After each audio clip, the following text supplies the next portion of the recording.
Welcome to Elevating Consciousness, the podcast that helps you discover deeper levels of truth, meaning, and wholeness.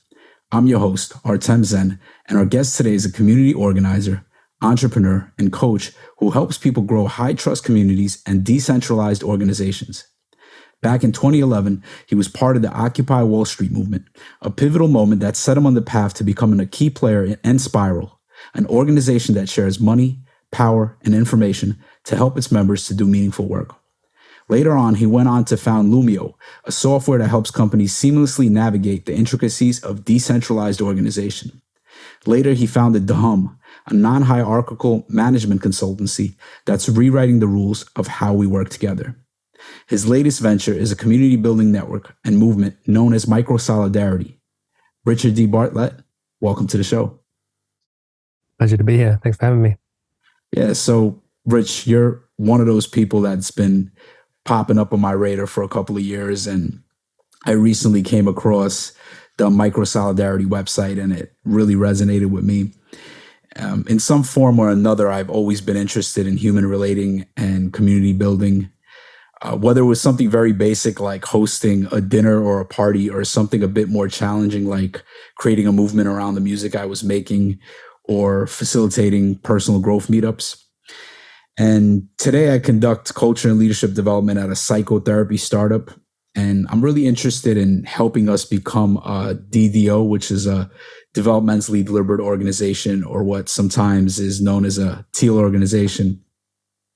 And I've also been creating this podcast for over 2 years, and I'm also interested in creating a community of practice around it. So those are just some of the threads that have made me interested in your work. And there's a lot I want to talk to you about today, but maybe we can start with you sharing a little bit about your journey and what brought you to the work that you're doing today with The Hum and Microsolidarity. Yeah, there's a lot I can say. I'm one of these people I enjoy talking about myself. You so too? I try not to. yeah. I try not to go on too much length, and you can tell me what parts are more interesting, maybe to get into. But I found it useful to kind of situate the story in where I come from. So like my family upbringing was in a very old-fashioned Christian church, and a really, really tight-knit community. It was one of the sort of a feeling of like us against the world. It's like our little tiny little network of people that don't have this specific theology against the world. And as I grew up, I basically lost the faith in the dogma and the rules and things. And so I left the community. But what I missed when I entered the wider world, where I have much more tolerance, I guess, or much more pluralistic understanding of, I'm not so exclusive like I was when I was a kid. I believe that lots of different ways of living are fine. But the thing that I really missed on leaving that community was the sense of solidarity, the sense of care, the sense of like people being invested in each other, and people holding each other up, and creating a developmental context. For me, that means obviously when you're a little kid, you can't fend for yourself. You need support. And from my perspective, a developmental environment is one that kind of extends beyond your childhood, well into adulthood, that you have people surrounding you that are like contributing to your growth. And that, at its best, that's what the church community was. For me, I sort of have to like blind out some of the religious dogma and just look at like what's actually practically happening is people getting together every week. There was a lot of like shared food. They'll be singing together. They'll be talking about values and ethics and like how to live well. There's a lot of like practical mutual aid, like, helping each other with their businesses or sorting out your house. There's just like people in each other's lives helping each other out. And that's such a precious thing. And it feels like it's becoming more and more rare. Like there's definitely pockets of the world where it's still really strong. Like I've been living recently in Italy, and now living with my wife nomadic around around Europe. And in the south of Europe, you sort of have these tastes of old-fashioned way of doing community. In pockets in New Zealand, where I'm from, they've got this taste of community. But in large parts of the world, I'm meeting people that are really, really isolated, essentially. It feels like there's this like generation coming up that's super isolated. It feels like loneliness is like a very common complaint that it's like starving people of their developmental opportunities. And it's that impulse, I guess, that fuels my energy into microsolidarity. Like, basically, I believe people are at their best when they're stitched into relationships of mutual aid and care and, accountability. And you use the word wholesome, wholeness, and that like kind of wholesome context, I think, is what brings out the best in us, and people are starving for it. So microsolidarity is really about, how do we stitch together those relationships of mutual care? And then the hum is more, it's a little bit more practical, I guess. It's less about community building and it's more about getting stuff done. Like, how do you organize a group of people? It's like, how do you take a bunch of individuals and forge them into a superorganism that's super capable? Well, we're very familiar with the hierarchical mode of doing that, where someone's in charge and they kind of call the shots, and you have this chain of command, and you kind of get subordinated to your role in the superorganism body. But for me and many of my peers, we don't really tolerate that. We're not really up for that kind of hierarchical mode. And so the hum is exploring, can we be a coherent superorganism without relying on coercive authority? And it's not just a question. We have some of the answers, but not, like, it's a work in progress. It's this like experimental discovery. Yeah. One of the things that I was hearing you speak to is this notion of traditional values and how it's so much embedded in creating this tight-knit community. And, all of this kind of makes me think about like developmental frameworks and how there's different stages of development. And there's this stage, like the traditionalist stage, where there's these traditional values that help forge this kind of connection with others and this sense of meaning. And a lot of people we're in modernity now, and a lot of people kind of have moved out of that. And for me, I didn't really grow up in a religious home. So I kind of was always in this like scientific rationalist. We didn't have these like you have to be at dinner at this time. Like, we didn't have these kind of like rules. It was just more like, it was more free flowing. So it's almost like I missed out on that, on really having those values deeply embedded for me. And I think that's what's happening for a lot of other people. And then there's also this need to evolve beyond that mindset, right? And it's like a lot of the issues we're seeing in the world is because people have not stepped outside of us versus them, right? Which is like the traditionalist mindset. So it's interesting how it's such a foundational part, like, that you don't want to skip over, right? You don't want to skip over those values, because it's like you see people now functioning more from a modern or a scientific mindset, and they don't have, like, it's almost like they're not including those values, right? They're transcending, but they're not including the traditional community values. Yeah, and like, I always hold these developmental stages, these kind of linear developmental theories, kind of lightly. I think they're useful and also sometimes limiting. Like, another way to come at that would be, I think so. So, for example, within Christianity, I think the Protestant tradition, where I come from, is particularly attached to this idea that you form community around shared beliefs. It's like we're trying to get people seeing things the same way, or having the same concepts or the same beliefs. That's very much how I was raised, and I see that it's really common outside of a religious context. So for a lot of like a lot of the like progressive political organizing that's been happening in the last decade or so is really focused on belief. Like, you're supposed to see things a certain way. You're supposed to have a particular attitude about gender, about power, about race. So we're trying to like, it's like, I can't trust you if you don't have the same beliefs as me. That's kind of the undercurrent. And part of the project for me is to say, like, we can actually have solidarity. We can have shared identity even without seeing the world the same way. We can forge a pluralistic community. Like, that's an option. And a developmental framing would say, like, that's a more complex way to form a collective identity. And I'm not sure about that. I don't know if it's more complex, more difficult. I don't know if it's like a linear thing where you go from one to the next. Maybe it's a necessary stage, or maybe like it's just a different set of norms where we can have that kind of belonging without the intense conformity of belief that we can have. I feel like I've been in certain, like artistic communities, for example, where what was celebrated was difference rather than conformity.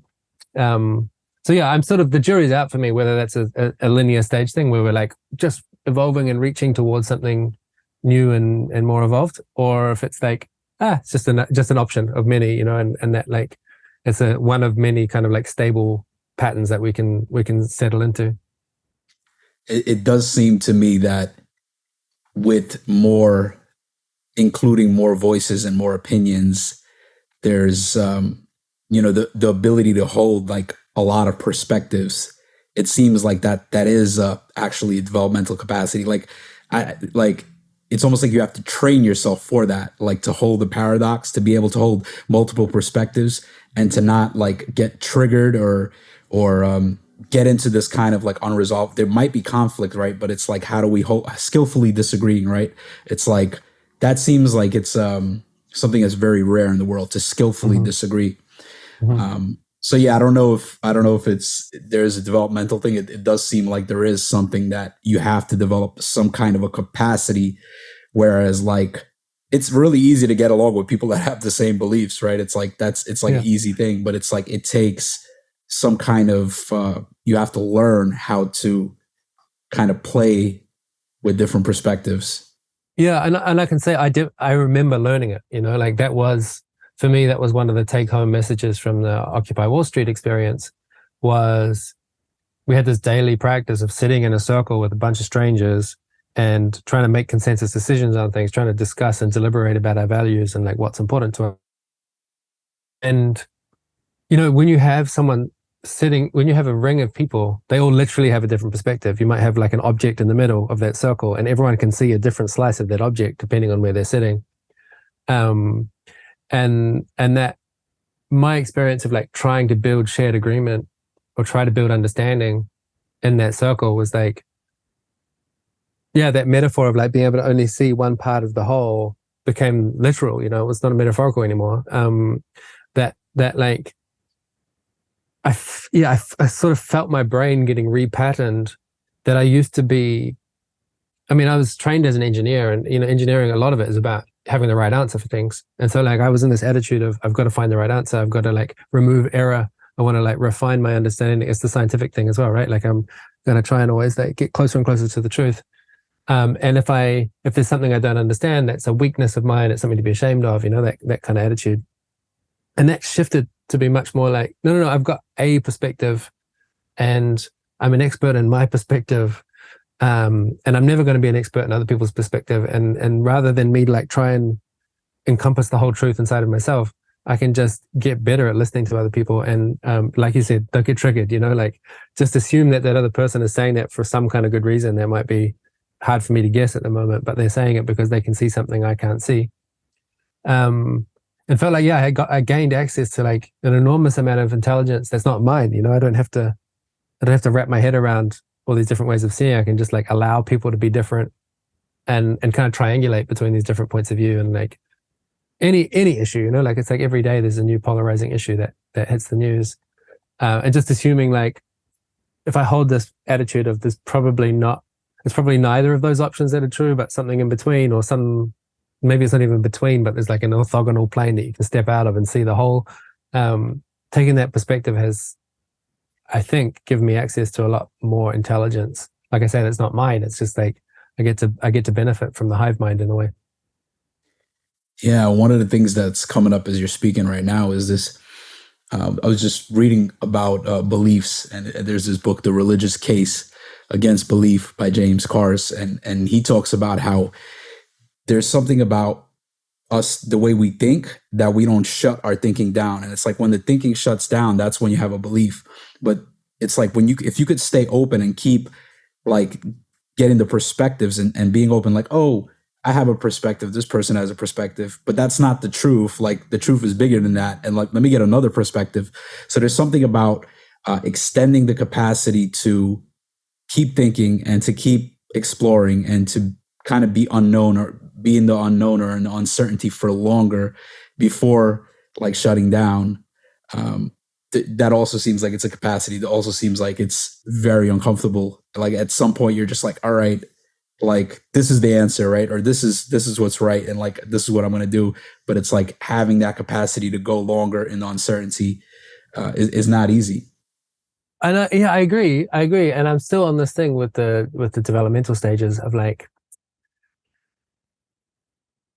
for a lot of people, they might develop that capacity for not knowing, the willingness to sit with not knowing, or the capacity for multi-perspective thinking. They might only develop that in their late 30s, early 40s. I think that's what like the Keegan, who's started, pioneering some of these theories, is talking. It kind of makes these charts of like, at this kind of stage in your life, you have these capacities. And I'm like, it may be that's where a lot of people are at in the current population. But I do wonder, like, if you raise kids in a different way, they might have that capacity a lot with less effort. It might be more native. It might feel more natural if it's like, because you have to ask, like, why do we have this urge to make things certain? Or why do we have the urge to think that I'm right? And it's like, maybe that's a mental capacity that I develop over time, or maybe it's just that I was trained that the way to be, the way I get praise in my family is if I'm smart and if I have the right answers for things, and that like there's a kind of social punishment for saying I don't know. And if you raise kids with a different set of incentives like that, where you say, no, actually the coolest thing is not knowing and being in this path of discovery. I don't know. I feel like maybe it's not as hard as we make it out to be, but it's about what kind of conditioning we have when we're very malleable and young. Yeah, I think what you're saying, there's definitely truth to that. And I think there's also like just a biological need for certainty, like to know where I stand, because then I'm safe. Like this notion of survival, like I know what my environment is, even like just looking around and knowing that I'm in a room and I'm safe, and it's like I know where I am, or like walking into a building and knowing that the ceiling, I have some kind of faith or certainty that the ceiling is not going to collapse, that sense of safety. So I think there is also this kind of innate biological need for safety or certainty or knowing that's also there, along with the programming of, yeah, I was raised that, definitely something in my family, like, neither of my parents ever admit they were wrong about anything. So I definitely developed this pattern of needing to be right, this sense of righteousness, or this need of certainty, or kind of overemphasis on knowing, and not knowing has been like something that I've been slowly learning how to develop, through meditation and through, relational practices and like psychedelics and things like this, where you're put into these states where, you can't make sense of things, or you can't put things together. I'm sure over the course of this conversation, I'm going to demonstrate being too certain and like too grasping for knowledge. Like that's really, it's so instinctive to me. Yeah. It's almost like we can't help but to do that. But then it's like, as long as we course correct, it's like I find myself sometimes where it's like I get, overly certain, or like righteous, righteousness, like almost like totalitarian. Like I recently was like in a conflict with my friend. He's like, you're being totalitarian. It's like, and it's like, yeah, you're right. Like, thank you for calling me out on me being an asshole. And there's like this crucial, like other people need to kind of tell us that, because sometimes it's hard for us to see when we're doing that. So yeah, I'm really also curious if you could speak a little bit more to like what Microsolidarity is, to somebody that hasn't come across it, and like how does this network work? Just kind of break that down a little bit more.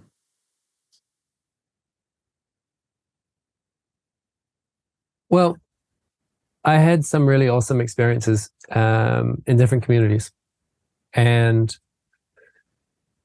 like I mentioned, my religious upbringing and a lot of parts of that were not awesome, but the solidarity side was pretty awesome. And then after that, like in Wellington, where I went to university and lived for a long time in New Zealand, there's a really awesome music scene there. Very, very high proportion of the people are in bands, a lot of like underground, house parties and festivals and music labels, and a real sense of like DIY, we're all in it together. Everyone's helping, everyone's sharing gear with each other, everyone's sharing opportunities. It's a really fun kind of scene. And then beyond just the music, there's all other kinds of arts as well. And then there's also a lot of people in Wellington, because it's a university town, there's a lot of like young adults living together in shared housing. And then once you're living together and you're playing music together, it's sort of like, well, then people jam on work projects, and you get all these kind of like opportunities in life kind of emerge from this social fabric. And then there's the Enspiral community, which you mentioned in the intro. So that's like a network of social entrepreneurs, and that's a bit more, you know, like with the music scene, like I described, it's very open-ended. Like anyone can kind of rock up and find their way in, whereas Enspiral is much more structured and boundaried, and it's like a private club, let's put it that way. And because it's more intentionally structured and more engineered, more designed in a way, it has more capacity for collaboration in certain ways. So like I basically had these experiences in different communities where it feels like, hey, something's really happening here. You know, like there's some kind of collective spirit that's really thriving. And then, yeah, I started traveling with my wife Nati and visiting lots of other parts of the world where I just kept meeting people that were desperate for that thing that was second nature to me. And so the first kind of impulse to me as an engineer is like, well, how do we rebuild, or like, what is the infrastructure? What's the framework? What's the nuts and bolts that makes that kind of community happen? And as an engineer, it's quite frustrating because the answer is really complex and nuanced and context dependent, because it depends on like, yeah, what kind of norms you were raised with in your family, and what are the, you know, like I talked about living in shared houses, like that's easy to do in Wellington because of the way the architecture works. But if you try and do that in London, the local laws in the UK make it really difficult to get a bunch of adults living together. You know, this and if all the architecture in the city, like single occupancy apartments, it's like hard to get 6, 7, 8 adults living together. You know, like it's not really supportive of that. So there's lots of contextual factors, from architecture to legislation to culture to psychology to technology, you know, all these kind of forces that create the conditions for what kind of community or what kind of groups can form. And so for me as an engineer to say like, oh, you just need to do X, Y, and Z, and then you can make a community, like it's really not straightforward. It's really not straightforward at all. And so Microsolidarity is kind of like an answer to how would we start 200 Enspirals around the world? Like what would that need? Like how would you get these tight-knit, high impact, high trust networks of support? How could you boot those up in lots of different cultural contexts, lots of different economic contexts? And because I'm trying to design it in a way where it really adapts to lots of different contexts, it's kind of vague. It's kind of lacking in details in some ways that might be frustrating. And that's why like the framework is kind of in some important ways it's empty. There's a lot where it's like it's kind of up to you to figure it out in your local context, and I'm trying to give enough guidance to set you off in the right direction. But the point is that you, as soon as possible, get engaged, instead of like trying to take a one size fits all blueprint off the shelf and say, oh, we just built this thing here like an IKEA bookshelf, you know. It's like as soon as possible you should be in this process of reflection and collective intelligence and discovering your own, like, what are the challenges here and how do we adapt the structure to meet the local needs. So I realize that's all a very abstract answer. But hopefully it illustrates a little bit about, hopefully I've explained a little bit about why it's abstract. And the actual content of the Microsolidarity framework is, a lot of it is just focused on group sizes and understanding that like groups of different sizes are good for different things. And people, so one of the pieces of it is like I mentioned, I'm meeting all these people that are really, really lonely, like really suffering from loneliness in a significant way. And a really common theme, I'm in touch with a lot of these people on Twitter. And so they have this kind of like digital connection to some kind of social landscape, and they're desperate to kind of like make it more material, more real, like part of their real everyday life. And time again, I meet people that have this attitude of like, oh, I just need to work on myself. If I just did enough self-development, then I would become acceptable and I would be able to find friends and like build community around me. And for me, one of the principles of microsolidarity is like actually the causality is in the other direction. Like first you find supportive peers and then you grow and change. Like you actually, like you said about your friend calling you out for being a totalitarian, like that's the natural way to learn something, is that you have feedback from supportive peers. And so instead of like, I'm going to go off by myself and somehow work on, pull myself up by my bootstraps, the focus is on finding people that are up for, that are willing to be my companion, even though I'm not a finished product, and to grow in good company with them. So it's like, yeah, this big thing on getting people into small groups where they can have some dependable encounters, like regular encounter with the same small group. You keep showing up. And some of those groups are very kind of emotional. They're kind of like peer coaching or peer counseling kind of. It's a space to, so I call these crews. One of the crews I started was when the pandemic first hit and everyone's freaking out. So I pulled together 5 people that I really trust, and we had a weekly call where we were just kind of like processing what's going on with this pandemic. We're all freaking out. And then other ones are much more practical. It's less about talking about our feelings, and it's more about doing a shared project, like making a band or like building a community garden or something. It's another great way to forge bonds. But yeah, there's this focus on small groups of like 4, 5, 6 people. We call the crew. And then, okay, question is, where do you find your crewmates? Like, how do you find the right people to connect with? And that's where we go to the next order of scale, which is roughly in the ballpark of like 150 people, which I call the congregation scale. And that's like a kind of nod to my religious past, where the congregation is a couple hundred people, basically, where you want, more open-ended, more different people coming and going. It's like in the music scene that I described, you might have 100 people show up to a party, and there's like one person there that's going to be your drummer, and you need to kind of go through this random bumping process to find like who's the person that. So yeah, that's a lot of the emphasis of the community building framework, is that looking at these different scales and understanding like, I think people need to have these little pods around them to be at their best. And then where do you find your pods? Like in a larger group. And that's these like nested scales of group identity.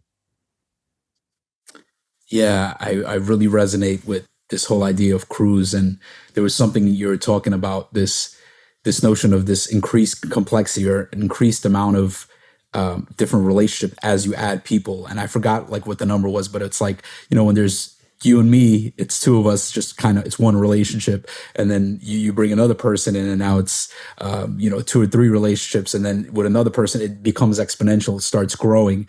I never thought about that before, but it's like, even when I would have like little barbecues and get-togethers, and then I would have a certain amount of people, and just at some point, it would just kind of like, the depth of the conversation and the connection would kind of dwindle away, because, and I never really thought, it made sense that, there's more people, it's going to be less of this close-knit kind of connection.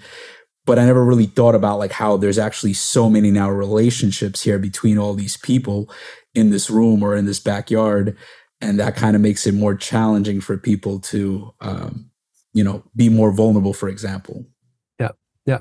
And to me, like you can watch it like a scientist. Like if you're ever sitting in a cafe with a couple of friends and you're having this awesome conversation, and then another few people show up, and your conversation tips from 4 people to 7 people or something like that. There's a kind of critical threshold where what was once a very tight, like singular, like, wow, we're really deep into this thing.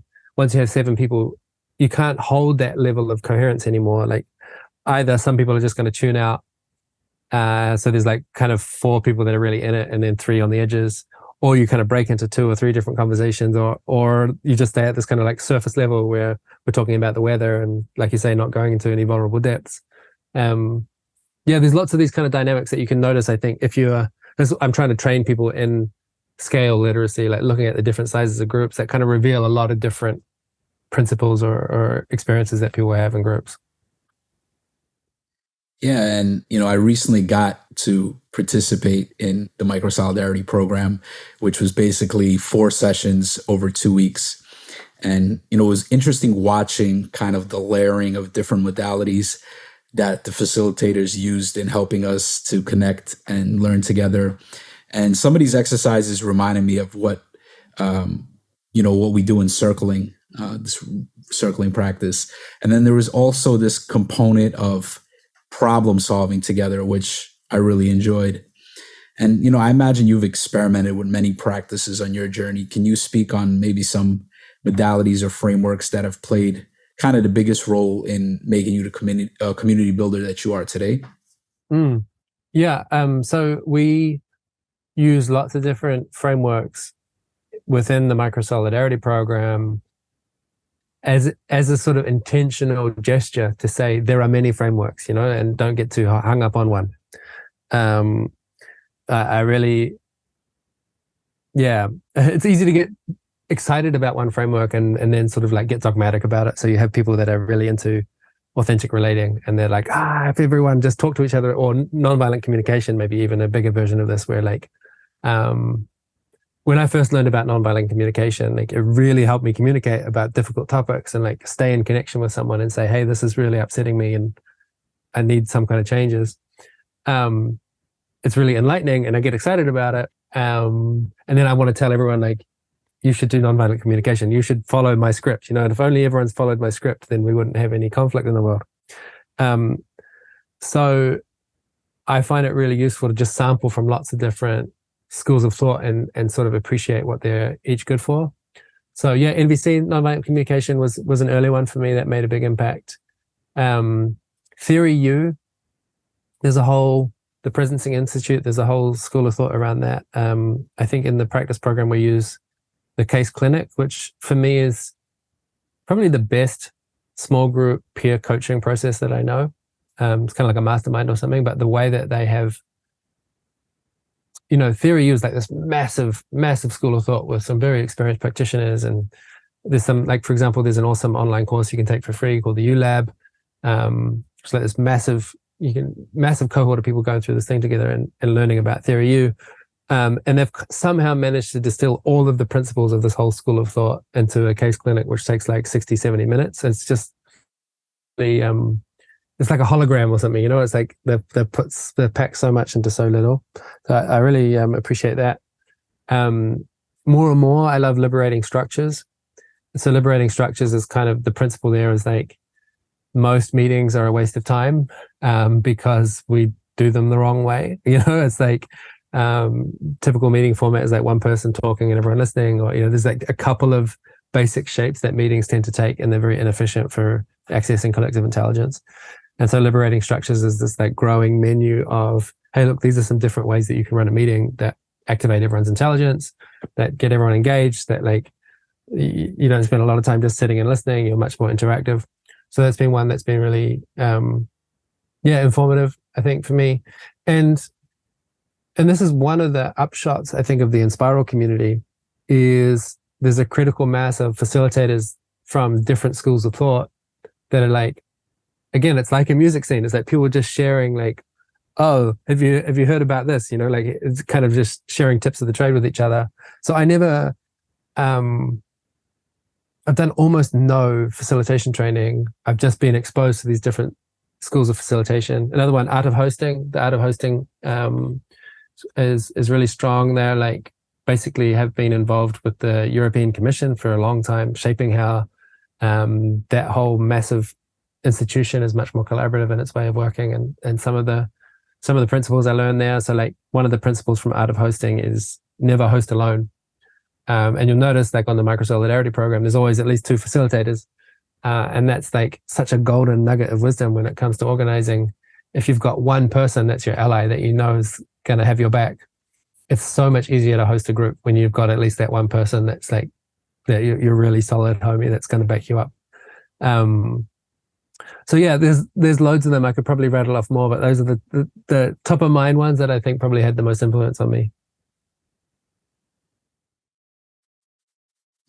Yeah, I really appreciated the case clinic, and and liberating structures. And these are, there's a lot of modalities that you named that are very useful. I'm actually going to check out this ULab course that you mentioned. That sounds very interesting. And, NVC has also been, nonviolent communication has also been kind of like a pivotal, like seeing that book and like listening to that audiobook many times, like, wow, it's like very simple, right? Like that advice is very simple, but can be very transformational to the way we communicate. And, I noticed that a lot of people that come into, and I feel like after that, I came across circling. So I feel like a lot of people that come across nonviolent communication, eventually they come into circling. And like I've been circling now for a little bit over 2 years. Also became trained as a facilitator and really love circling. It's an amazing practice. But there's also something in me that's like, I really want to be in a community with doing like meaningful work. Like, in circling, there isn't really a goal. It's just kind of very free flowing, but there's something in me that wants to meet up with people and work towards something, towards creating something. And, it sounds like Enspiral, what you guys were doing at Enspiral or continuing to do is kind of this. So I'm wondering if you could kind of speak a little bit more of how Enspiral works. I've actually came across Enspiral also years back, and I was like, this is something I'd be interested in participating in something like this. I couldn't imagine how, this whole sharing money and coming together, it just felt very like complex, but very, very fascinating. It is very complex, and it's changed a lot over the years, and so it's hard to tell a straightforward story about it. I mean, the connection to circling, like for me, at its best, the experience of circling is what they call the we space. You kind of like enter into this hive mind. It's like, wow, I'm part of a superorganism. I'm not. It's not so much about me; it's much more about us. There's this thing that we've cohered into this superpowered organism. And to do that with a group of people consistently over a decade, where we are invested in each other's businesses and we are, dating each other and breaking up and going to each other's weddings and celebrating when they're having kids. And to have that consistency. I remember there was one circle we had, because we have these regular retreats. It's one of the kind of strongest habits within the Enspiral community is these retreats, usually every 6 months for like 4 or 5 days. And we have circles there, not like circling, but sitting in a circle and having different modalities, different kinds of conversation. And I remember there was one circle where we had the oldest member and the youngest member of the community. So the oldest one was like 71, and the youngest was like 21, something like that. So it's like 50-year gap. And the youngest one was talking about his aspirations, and he was like dreaming about getting married and starting a family. And the oldest one was talking about his ancestry and his grandparents. And so like being in that circle with these people that I know for a long time, and hearing these stories that like span 4 or 5 generations, it's like this massive spread of time. It's like, it really satisfies some fundamental tribal yearning, So, I don't know how to describe it, but I love it. It's like, it's so precious. I feel like Enspiral's gone through these different phases, and there was one phase where it was very entrepreneurial. So we had most of the people living in Wellington. We had a co-working space, a lot of like freelancers and entrepreneurs, people getting together and starting companies. So me and a bunch of friends started one company, and we didn't have any money. We just had a cool idea. And so the Enspiral community said, hey, you can use our co-working space. And then they started introducing us to people. So like, hey, do you know about agile management? Do you know about Kanban? Do you know about lean? Do you know about, all of these kind of practices for good business? And by the way, here's some mentors, and like, here's some people that will join your founding team. And just that's what I mean by scene, like just giving you the right introductions at the right time. A very informal kind of bottom-up startup accelerator in a way. Like no like formalized program where it's like you come in and then you do this and then in week 3 you do that. Like just very emergent, spontaneous, and chaotic and fun. So yeah, the co-working space was a really strong element for a while. There's a lot of, yeah, like you mentioned, the money stuff. So a lot of experimentation with money. That's one of the distinctive ingredients is like, can we do something more interesting than the common experience that people have with money, you know? So like,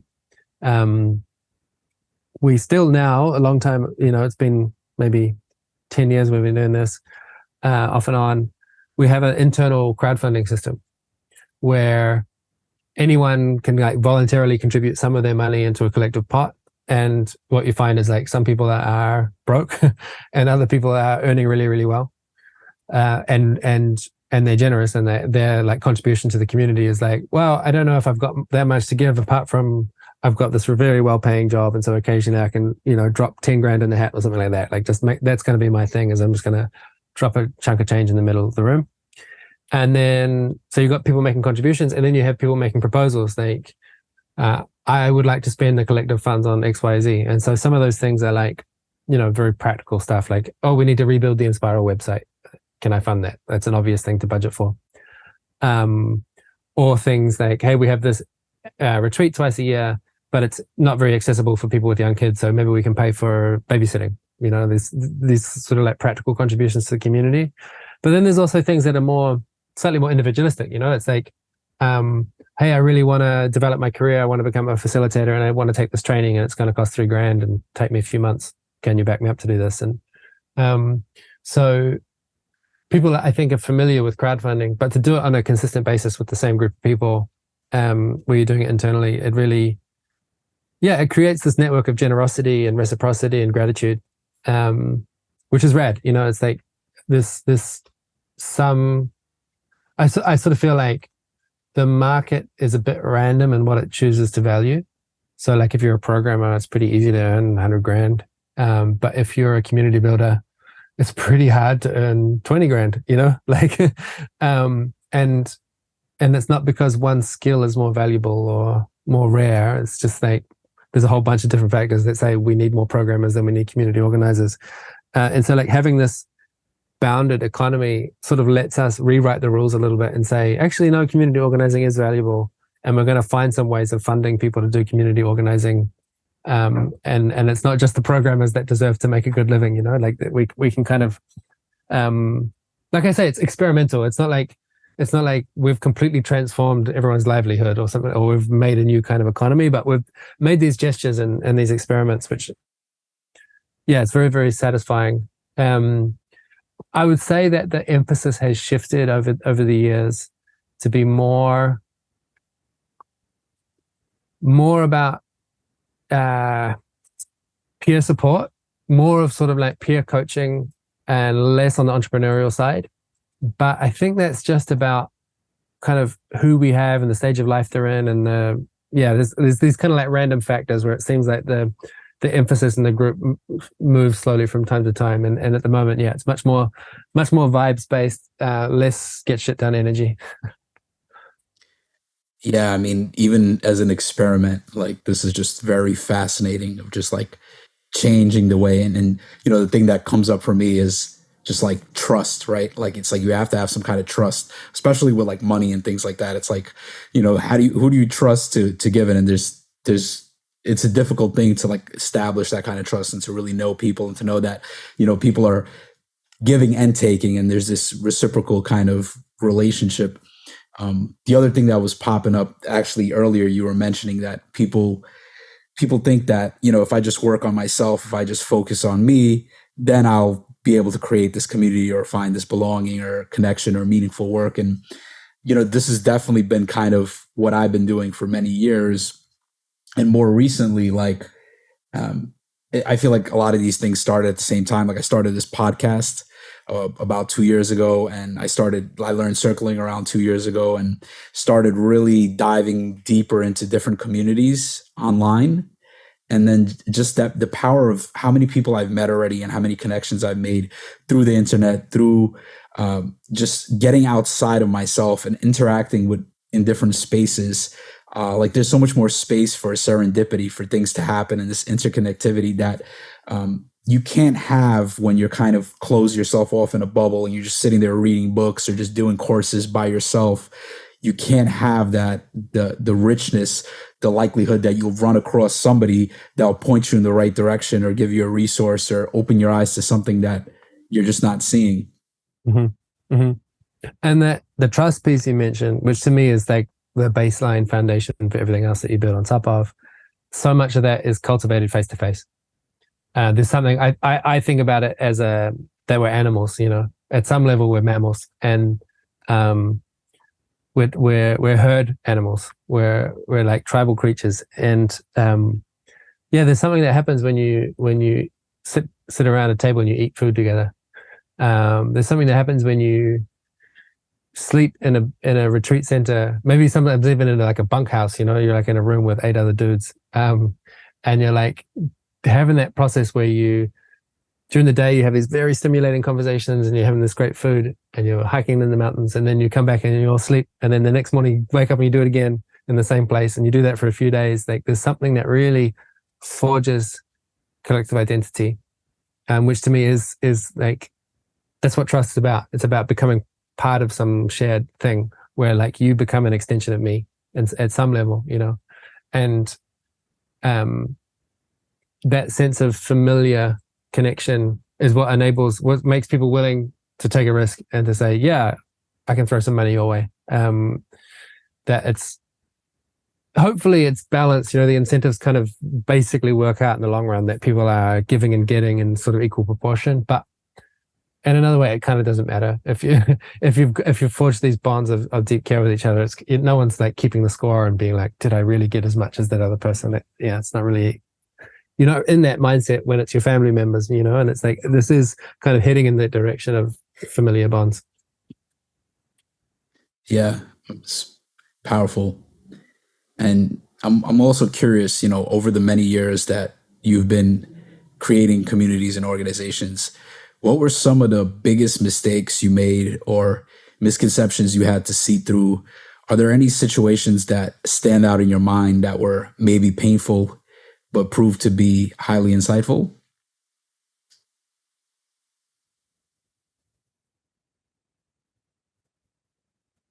I think the thing that's most on my mind at the moment is kind of like, it's kind of like, what even is leadership in a collaborative context? So I think I fail at this, and it's kind of like, it's like a tightrope and I fall off both directions. So one way is this abdication of responsibility. This like, oh, there's no such thing as leadership. Everyone's equal. We're all gonna play nice, and everyone's gonna have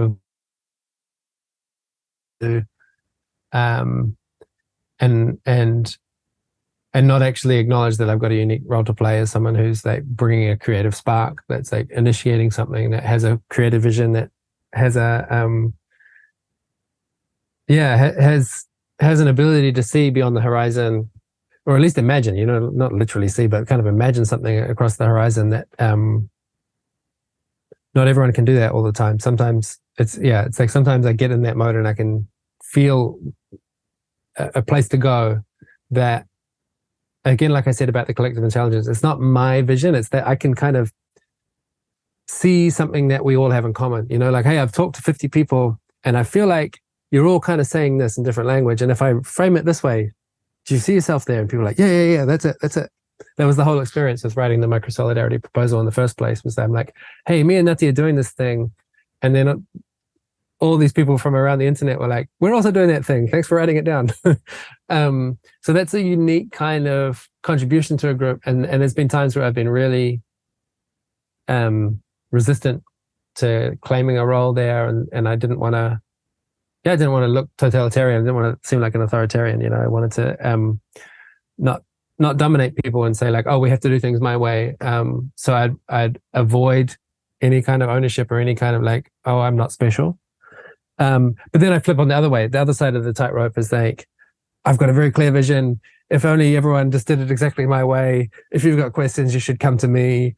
I'm I'm the chosen one, like it's both of those ways of getting in balance really suck and really like, I think kind of strangle the life out of a collective endeavor. There's some kind of happy medium between those two, but it's not obvious to me how to find that balance sometimes. Yeah, I feel like this ties into what we were talking about at the beginning about like, starting to grasp onto certainty or like knowing the way. And like as you were talking, like the person that was popping up in my mind was Steve Jobs, like this immense visionary. And then also, people, a lot of people would say he was like an asshole, or he could get into these kind of states where he's like, I know what's right, and he wouldn't listen to other people. And it's interesting. It almost feels like you can't help but have that. If you have that capacity, this kind of visionary ability, or this ability to channel like the whole, or to draw these different insights and bring them together and see, what the pathway is forward. And I don't think it would be fair to say that everybody has that ability. You see like people like Jeff Bezos, Elon Musk, Steve Jobs. It's like they see something, something before other people are able to see, and that's why they're able to capitalize on these things and do these things that other people aren't capable of doing. But in that talent, in that that visionary kind of ability, you could become totalitarian. The best answer I've come up with so far, like there's a line, if you read the Microsolidarity website, there's a line about like framing leadership as hospitality. So you mentioned dinner parties, like when you invite people to a dinner party, it's very clear that you're the host. Like you decide who comes, you decide what the music is in the background, you decide what we're eating. And no one's faking it. Everyone knows that's what's going on. But the way to be a good host is to really like elevate and serve the needs of the guests. It's like give them a good time. It's not a domineering move. It's not an authoritarian move. You're not like, you have some distinct power as the host, but you're not like pushing people around and getting them to do stuff they don't want to do. That's not relevant to a good dinner party, right? Like a dinner party is all about enabling or creating the context where all this like lots of fun's happening, and you don't set the tone of what the conversation is going to be. You don't, it's there's a lot of freedom happening, but it's still up to you to hold a certain boundary. And if someone's like, hey dude, I've been thinking that, can I bring my friend over to this dinner? It's your call whether they can or not, and they know that. And we've got this kind of like shared culture around hospitality that's understood. And my aspiration is to be able to take that same attitude into leading organizations and leading projects and movements, to be able to say like, there are some domains where like I'm going to be the host or the co-host for me, preferably. Most of the time I prefer to, like I said, don't host alone, like have a second person to bounce with. But to have this way of like having a position which is so uncontested and doesn't bring up all of my like psychological baggage about like, I don't want to, because the other thing about dinner parties, if it's always you hosting, it's not very fun. Like at a certain point you get exhausted. It's like, to me, ideally we take turns hosting, and it's like, I've been to your house a few times now, why don't you come over and I'm going to cook for you, Yeah. As you were speaking, like what I was imagining is when circling is facilitated in a very skillful way, that's what it's like. It's like, yes, it's obvious that this person is the facilitator. Maybe they're setting the context. Maybe they're intervening in certain instances where things get kind of challenging. But when it's done skillfully, it's almost like they fall back, and it's just like they become a part of this collective, and things are just, this energy is kind of just moving, and they're maybe just watching for what are the threads, what is the we space, and they're kind of following that. But there isn't this sense of like trying to take it somewhere. It's more of just channeling the flow and just seeing where it goes. And I think this whole maybe conversation and this whole exploration that we're in really channels around what I think is the fundamental polarity that humans have to navigate. And it's, between like autonomy and belonging, or between the individual, the collective, or part and whole. And it certainly seems like this is the central dynamic that we have to play with when creating high trust communities and organizations. And this is obviously like an endless, polarities are not something that we solve. They're something we manage, something we play with. But I'm just curious to hear kind of what are some of the barriers, but maybe more or pathways to more skillfully manage this polarity. Mm-hmm. Yeah. So one way to think about it, like if you set it up as, autonomy being in tension with belonging, independence or connectedness, or like something like that, it's easy to kind of like collapse that down to one dimension and say it's like me as an individual and then me in a group. And one of the lenses that I'm hoping to share with Microsolidarity, like I mentioned right at the start about the different scales, is that this thing about being part of a whole, that's not just about being an individual in a group. It's also about being a cell. It's about being an atom in a molecule, and about being a molecule in a cell, and being a cell in an organ in a body, and a body in a group in a superorganism, and like that this process of being part of a whole is actually this infinitely long fractal chain, and that there's a way of seeing wholeness as kind of active on all those different scales simultaneously. And that, like I said before about, it breaks my heart when people are so focused on, I've got to fix myself and then I'll be part of a group. It's not that you should never, do some personal work and reflect and go away onto the mountaintop by yourself. But it's just that there are so many points of scale that we can intervene at. And I'm trying to get people to rebalance a little bit. So like, sometimes you might need to do individual work, but sometimes you might actually need to go to a different country, like that's a really large group. Is the sort of like different culture, the culture that you're in. There are opportunities for change at so many different ends of the spectrum, down to, like I mentioned, the cells and the organs and things like, like the healthy functioning of your physical body is a factor in your experience of loneliness and connection and belonging. Like people that are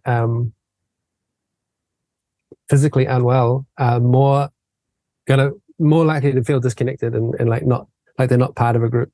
So there's kind of like all these different scales to operate at. And when it's sort of like if the pathway is blocked at one scale, you can kind of like turn your attention and go to another one. And I really try and practice seeing like a superorganism. So like I was just at a gathering last week. There was 30 people there. And I kind of invented this new game for myself, which is like, maybe you could do this in a circling session sometime. You spend a bit of time with people, you start to get a sense of who's who, and then notice what impulses of gratitude I have, what appreciations, what sort of like, what do I admire about how I'm seeing you show up in this group? And then go and let them know, hey, it's been awesome the way that you saw you helping that dude learn how to play guitar, and that was awesome. It was really generous of you.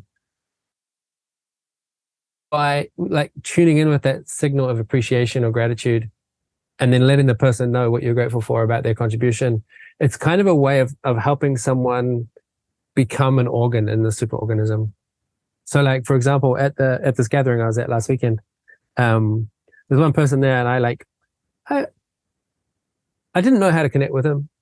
And then on the third night, they started DJing and just made an awesome party for everyone. And it's like, that's you. You're the DJ organ. Yeah, you're the one that gets the party started. That's amazing. And I didn't know that about you. And that's so great. It's like this. I think people feel belonging. One of the ways they feel belonging is when they know what their distinctive contribution is to the group.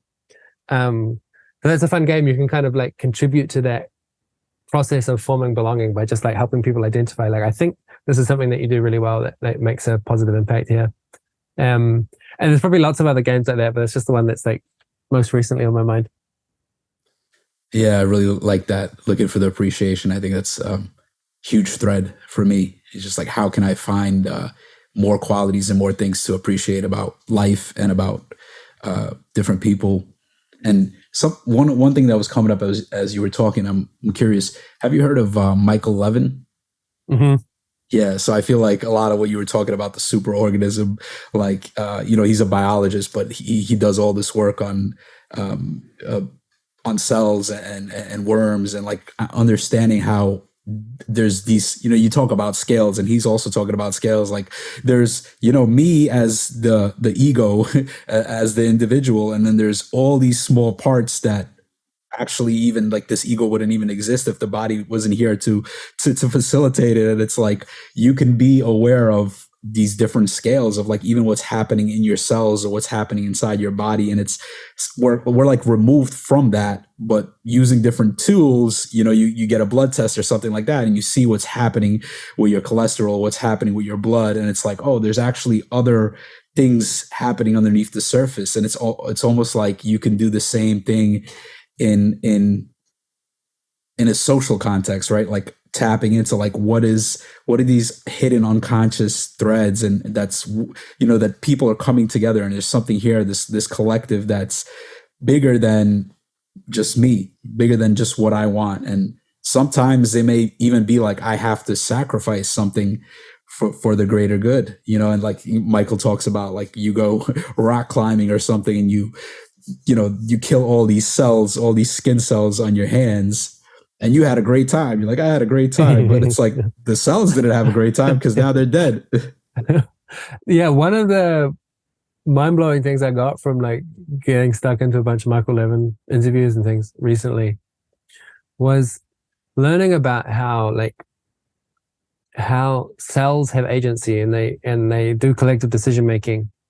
And I kind of, before listening to him, I had this model of biology which was like kind of authoritarian, you know, that the I thought that DNA, Selfish gene, was it like the selfish gene? A little bit of that stuff. Well, I just had this thought that like that DNA was like a blueprint, you know, in the way that I learned engineering, like that tells all the cells what to do, and they just get in line and do what they're told. And it doesn't work that way at all. It's like, at least according to Levin, it's like, it's more that there's some idea about what the target state is supposed to be like, but there's a lot of autonomy in how you choose to get to that target state, which is how evolution works, is that it can take many different paths. And if one path is blocked, there's another option to go to kind of meet that destination. So it's like, oh, I know that the end state is we're supposed to be a blood vessel. We're supposed to be a tube that lets blood flow, but there's like lots of different ways that these cells can combine to form a successful cell. And if you change the conditions, like if the cell size changes, or if something changes in the nutrient background, or all these sorts of different factors, they can take different paths. It's not determined by the DNA that says this is the way that you do it. And that realizing that there's agency and decision making happening right down at the level of cells, again, is kind of like a humbling process, because it's not like I have to get up in the morning and think like, oh, I really better organize my blood cells, you know. Like it's not up to me. That's something that I inherited for free, either from God or from some evolutionary process. And either way, that's just like an amazing inheritance, and I don't need to control it. And so like maybe that's a bit, you know, like I was saying before, I don't know how to walk this tightrope of how much ownership to take. Maybe I don't need to take very much at all, you know, that like that there's a way of just knowing what my place is and taking my role as one cell in this vessel that we're building together, and that the scales below me and the scales above me, they all have agency, they all are effective, they all have power, they all have decision making, and I've just got to be a good organ, you know. That's my job. Yeah, I think one of the other things that Michael Levin says is that, you know, all intelligence is collective intelligence. So there's almost like this illusory sense that it's me, or it's like my individual thing. And it's almost like we can't help but to function that way. We can't help to feel as an individual, and to feel that, you know, it's my will, or I'm creating something. But it's like there's clearly this process of intelligence that goes beyond us, even like the thoughts and all the things we're exposed, like all the things we start to, you know, feel ownership for. Like, these are my ideas. Like, are they really your ideas? Like, where did you get these ideas? Where did these thoughts come from? You know, what are all the things that had to conspire for these ideas and these things to, you know, be channeled through you? I love this phrase. It's sort of like lodged in my brain as well. All intelligence is collective intelligence. I think like I do a lot of writing, you know, like blog posts and things, and also on Twitter. And it's really obvious there, especially on Twitter, where you get very rapid feedback about kind of what people are interested in. When do I say something that resonates? It's so obvious that I'm not generating the content, the popular content, the stuff that really wakes people up.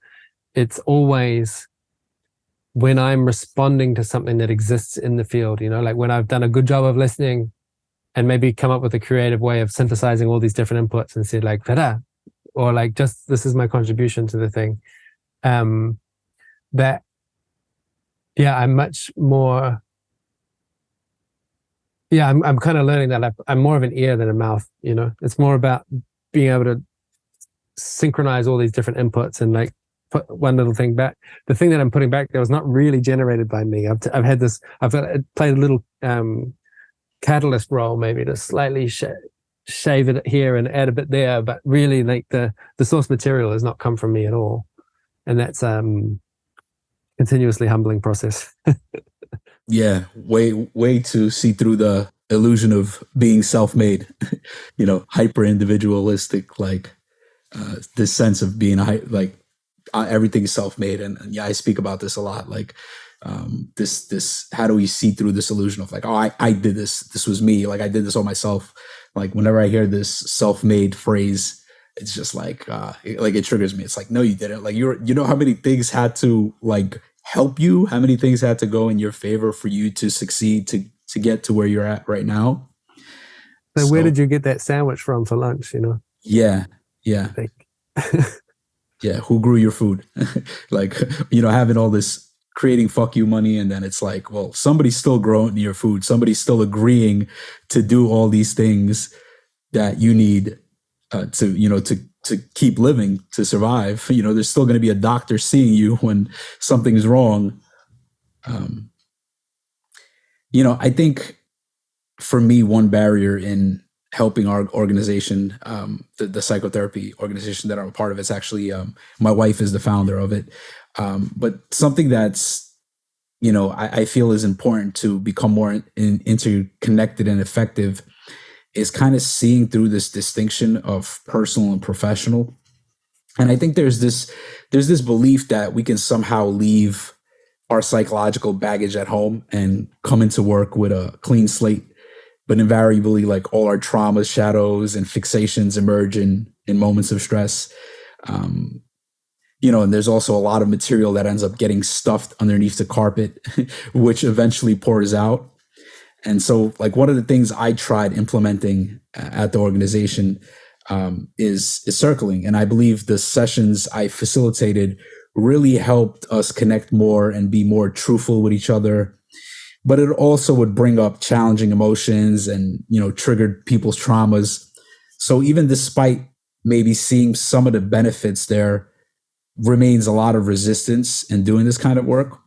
And, I don't think it's an organization's job to do therapy with its employees. But when people haven't done enough or aren't doing enough work around their challenging psychological material, it inevitably pours out. And I think this is also a question about vulnerability. Like, people are unsure about how vulnerable they can be in an organization, what is okay to share, what is not.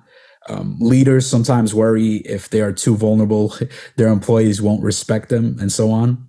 So how do you think about navigating this barrier between personal and professional, maybe less so in like, we have these communities like a circling community, but more so in like, you have a business, you have an organization. How do you navigate this?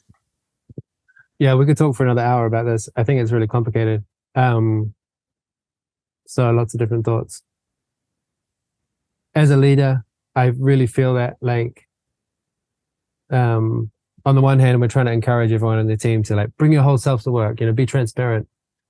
But what if I'm showing up consistently for months on end, and if I'm honest, I'm really confused about where we should go, and I have big doubts, and like, I don't want to bring that to the team. That's demotivating. And so I'm like, well, I feel two-faced if I'm going to withhold stuff and then ask people to be transparent. Like, okay, well, I'll be transparent. And then I notice everyone gets demotivated when the people who are supposed to know what's going on don't know what's going on. So it is a real dilemma for me. So I'm a big believer in consent, like don't push people. A little pushing is okay. Like, this is like, again, you mentioned your friend calling you out. Like a bit of pushing is good, but not overriding people's boundaries. Like kind of encouraging them, like, hey, do you want to try nudging that a little bit? Do you want to try stretching out of your comfort zone? We're not going to force you. You're not going to be punished. That's one piece of it. And so like maybe in a certain context, if you did a circling process and you like opened up all of these topics and kind of like named all the elephants in the room, maybe that's too much. Maybe that's like going off the deep end, and it would be better to like just dip your toes, like test the water, and do it piece by piece, kind of gradually. On the vulnerability thing, you've really got to look at power as well, so like if I'm in a position where I decide who has a job and who's fired, I can't really expect that much honesty. Like, people know at the back, in the background, they know that I've got that coercive authority, even if I'm a very friendly, very enabling, very encouraging kind of, next stage leader. If I've got that coercive authority, they are going to be trying to manage perceptions, and it's the rational choice. And it's actually like kind of creepy if I'm going to try and pretend that's not the case. Like I've got a friend in the States, and he says that when he's working in community land projects where people have like co-living, if there's like basically one person that owns the land and everyone else is like tenants, they actually do a thing where he'll get like a plastic, like a toy gun, and put that on the table in front of the landowner when they're having meetings to kind of remind people, like, if things go wrong, this guy can call the cops and have you all evicted, and the rest of us don't have that power. And let's be real, like let's be transparent about where the actual power lies here. And it's one of the reasons that, like, for us in the Hum, we're also helping developmental organizations, but we go to a certain point where it's like, at some level, if you really want people to grow up and be adults and like show up with this level of transparency and vulnerability, you're going to actually have to share the power. You're going to have to share the ownership. You can't have this thing where like one or two people have coercive authority and then everyone else is supposed to like act as if they're fully empowered adults when they're not. Like that.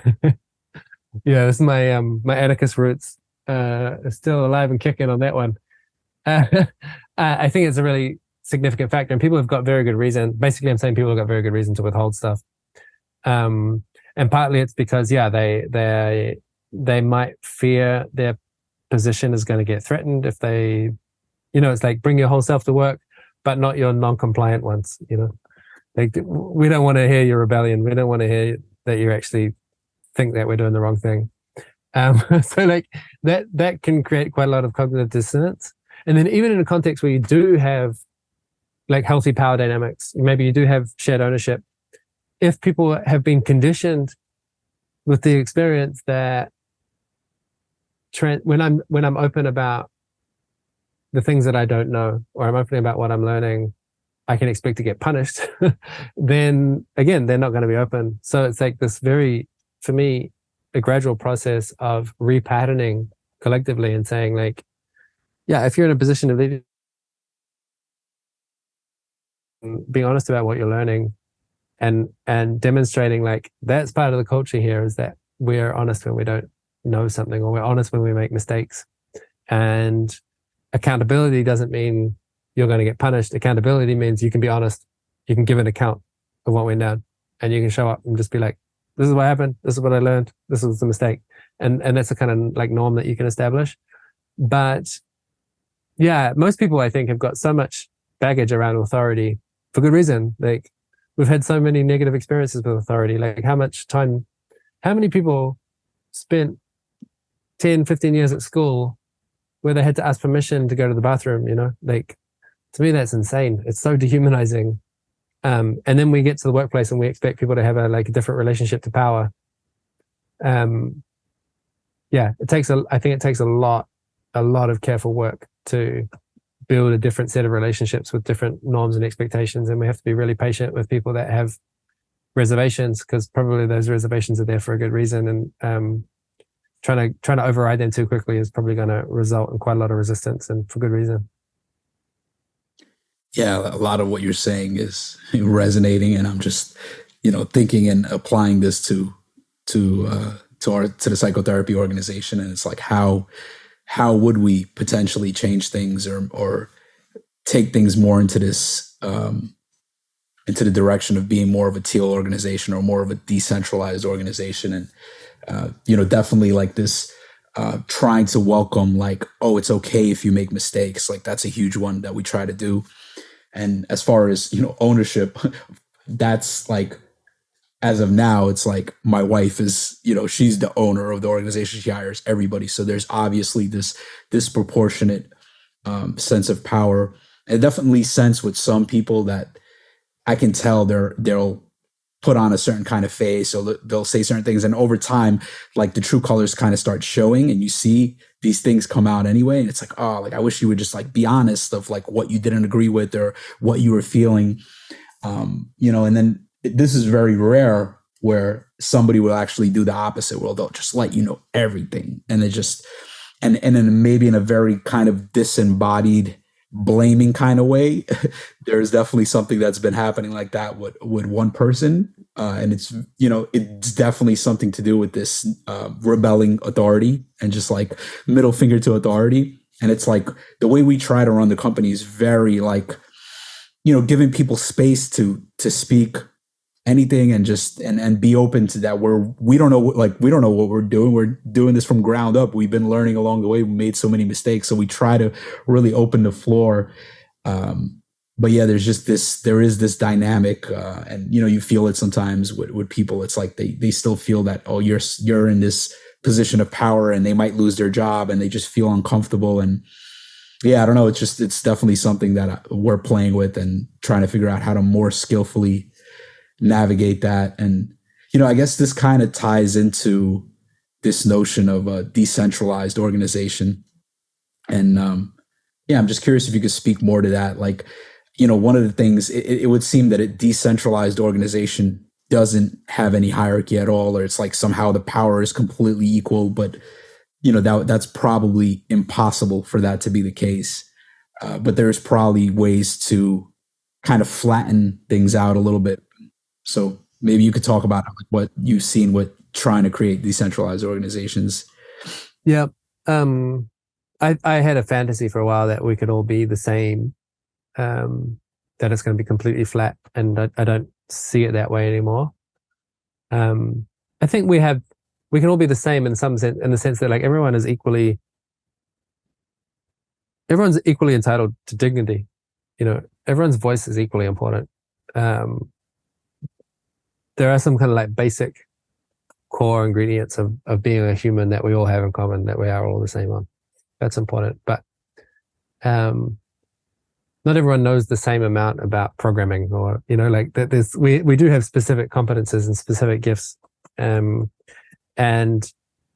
it makes sense. I think it's completely natural and correct to be able to follow the leader on specific topics and specific domains. Like, when I was building a software company, I was like the least skilled engineer in the room, and so it doesn't make sense for me to be having much input into the decisions about some of the engineering questions. We've got people that are much more experienced in that. That's obvious. And so like if I needed heart surgery, I'd want to find the best surgeon to just cut me open and do the job. I wouldn't want to have that done by consensus. So when I say decentralized, it's not that there's no center, it's that there are multiple centers and they're dynamic. And it's kind of like these clusters, we like the clusters of influence or clusters of expertise, where we can swarm on a thing and then kind of reconfigure. The Navy SEALs call it dynamic subordination, which is kind of like, in the moment, in the context where you're at, there are going to be times where someone knows what the thing is that you should do, and your job is just to follow the person who knows what to do. And the difference between that decentralized mode and a more hierarchical mode is that we expect that that's going to change from moment to moment. Who are we following, on what topic, in which context? and we don't try and build a hierarchy where we just put the person who's the smartest and the best at the top, and they kind of are the ultimate shot caller. That it's much more dynamic. On the example you gave about the organization you're working in with your wife, maybe I can give some examples from that. Like, I know that what my wife Natsi would say, one of the things that you can do, there's a conversation that we'll often host in a team when we're getting to know them, which we call, how do we want to be together? And you actually like really open up, like, what is the culture that we all want to have? Like, what feels great to me, and let people describe individually, like where is the boundary between personal and professional? Like, what kind of stuff are you up for talking about at work, and what are you not up for? Like, where is the boundary between therapy and coaching, for example? Like, and let people be honest about how do we want to treat mistakes? How do we want to treat disagreements? How do we want to handle conflict? Like, really like open that up, and do a collective process to say, this is where we want to be, and find the common patterns and, what everyone has. Obviously, you have to find where the shared agreement already is. And then what kind of changes can we make that bring us more and more in that direction? And like crowdsourcing a vision for our culture and crowdsourcing suggestions for like what kind of adjustments we can make. That's one way to really gradually start to decentralize the ownership, because it's natural when someone starts something, like again, like the dinner party, people are expecting you to call the shots at first.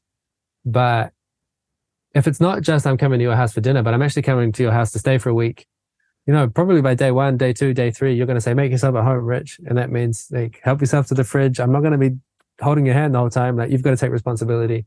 I think that's a natural process that can happen in organizations too, that gradually the center of gravity gets decentralized. So that's one piece. Another one is, do you know open space technology?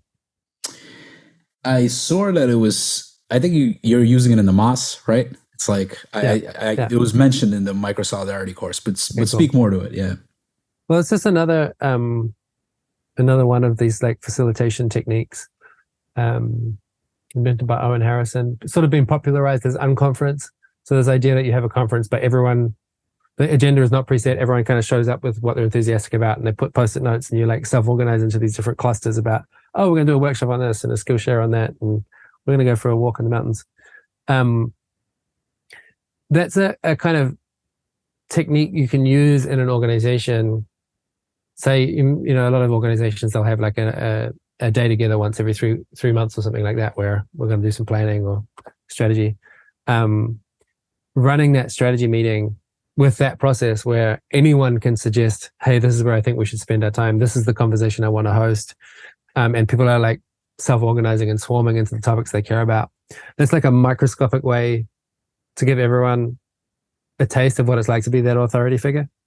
Like, we're going to have a 1-hour conversation about AI and psychotherapy or whatever is the topic that I care about.